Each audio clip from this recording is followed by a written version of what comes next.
Friends welcome to Vihari express. ఈరోజు కూడా మేము ముందుకు మంచి వీడియోతో వచ్చాం. ఈరోజు బేసిక్గా ప్రభాస్ చిరు హౌసెస్ని రికార్డ్ చేసి మీకు చూపించాలనుకున్నాం. కానీ వెళ్ళే దారిలో మాకు చాలామంది చాలా మంచి మంచి విశేషాలు చెప్పారు. ఆ విశేషాలను కూడా మీతో పంచుకోవాలని ఈ వీడియోతో మేము ముందుకు వచ్చాం. సో ఈ వీడియోలో ఏం చూపించబోతున్నాం అంటే, కొల్లేరు నుంచి ఒక అమ్మవారిని తీసుకొచ్చి ఇక్కడ ప్రతిష్ఠాపించారు. ఆ విగ్రహాన్ని, ఆ దేవాలయాన్ని అండ్ రాజుల యొక్క కోటని మరియు రాజుల యొక్క మ్యూజియంను కూడా ఈ వీడియోలో చూపించబోతున్నాం. అందుకనే ట్రావెలింగ్ కూడా మేము పూర్తిగా స్కిప్ చేయకుండా ట్రావెలింగ్ కూడా పెట్టాం. ట్రావెలింగ్లో మధ్యలో కొంతమందిని అడిగితే వాళ్ళు మంచి మంచి విశేషాలు చెప్పారు. సో ఆ విశేషాలను కూడా ఈ వీడియోలో చూపించాం.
ఎంత స్ట్రాంగ్గా ఉన్నాయో. ఇప్పుడు ఎంత టెక్నాలజీ వచ్చినా ఇంత స్ట్రాంగ్గా మాత్రం గోడలు కట్టలేకపోతున్నాం మనం. ముందుగా ఈ కోట గురించి చరిత్రలో ఏముందో తెలుసుకుందాం.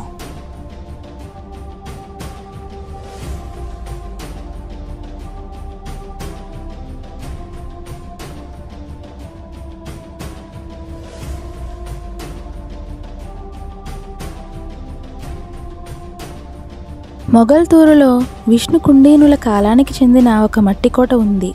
ఇది కలిదిండి జమీందారుల స్వస్థలం. వారి ఏలుబడి పశ్చిమ గోదావరి, కృష్ణా జిల్లాలలో విస్తరించి ఉండేది. చారిత్రకమైన కాలక్రమంలో చాలా కోటలు శిథిలాలైపోయాయి. కానీ మొగల్తూరు కోట ఇంకా నిలిచి ఉంది. రాజకుటుంబీకులు అక్కడ నివసిస్తున్నారు. కానీ మొగల్తూరు కోట ఇంకా నిలిచి ఉంది. రాజకుటుంబీకులు అక్కడ నివసిస్తున్నారు. చివరి రాజుగారి కుమారుడు శ్రీ రాజా కలిదిండి కుమార వెంకటేశ్వర రాజా బహదూర్ 90 సంవత్సరాలు పైబడిన వయసులో 2007 జూలై 4న మరణించారు. ప్రస్తుతం ప్రముఖులైన శ్రీ రాజా కలిదిండి దేవీ ప్రసాద వరాహ వెంకట సూర్యనారాయణ కుమార శ్రీ లక్ష్మీకాంత రాజా బహదూర్, శ్రీ రాజా కలిదిండి రామరాజ బహదూర్ ఈ కుటుంబానికి చెందినవారే. సంస్థానం తూర్పున వశిష్ఠ గోదావరి, పడమర కాళీపట్టణం వద్ద ఉన్న ఉప్పుటేరు, దక్షిణాన బంగాళాఖాతం సరిహద్దులుగా కలిగి సుమారు 300 గ్రామాలతో విరాజిల్లుతుంది. ఈ సంస్థాన విస్తీర్ణం 900 చదరపు మైళ్ళు అని తెల్లదొరలు భావించారు. మొగల్తూరు కోట మట్టితో నిర్మించింది కావడంతో కాలక్రమేణా కూలిపోయింది. నేడు చినలక్క మేడ మాత్రమే మిగిలి ఉంది. ఈ కోట 25 ఎకరాల స్థలంలో ఉంది. దీని చుట్టూ సుమారు 20 అడుగుల మందం, 2 తాడి చెట్లు ఎత్తు గల కోటగోడను మట్టితో నిర్మించారు.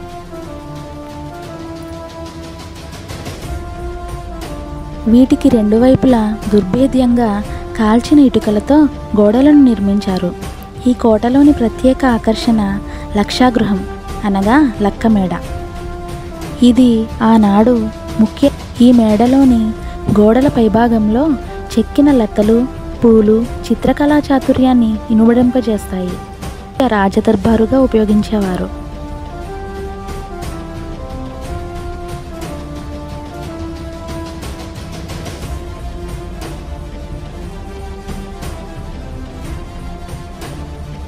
ఈ మేడకు దక్షిణం వైపు గజశాలలు, అశ్వశాలలు శిథిలావస్థలో కనిపిస్తాయి.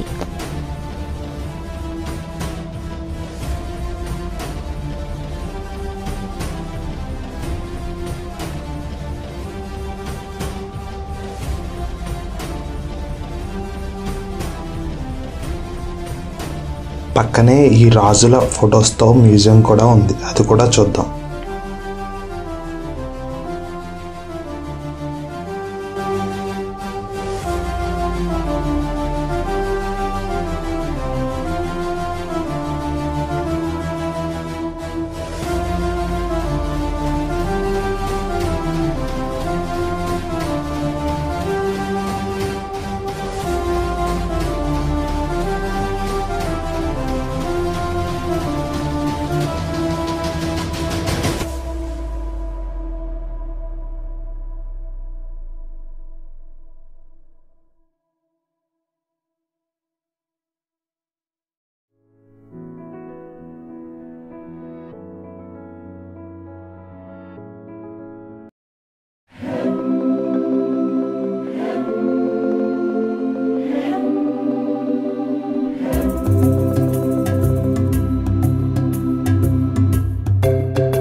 మా ఈ వీడియో మీకు నచ్చిందని ఆశిస్తున్నాం. మీరు మాకు ఏమైనా సజెషన్ ఇవ్వాలంటే కింద కామెంట్ బాక్స్లో తెలియజేయండి.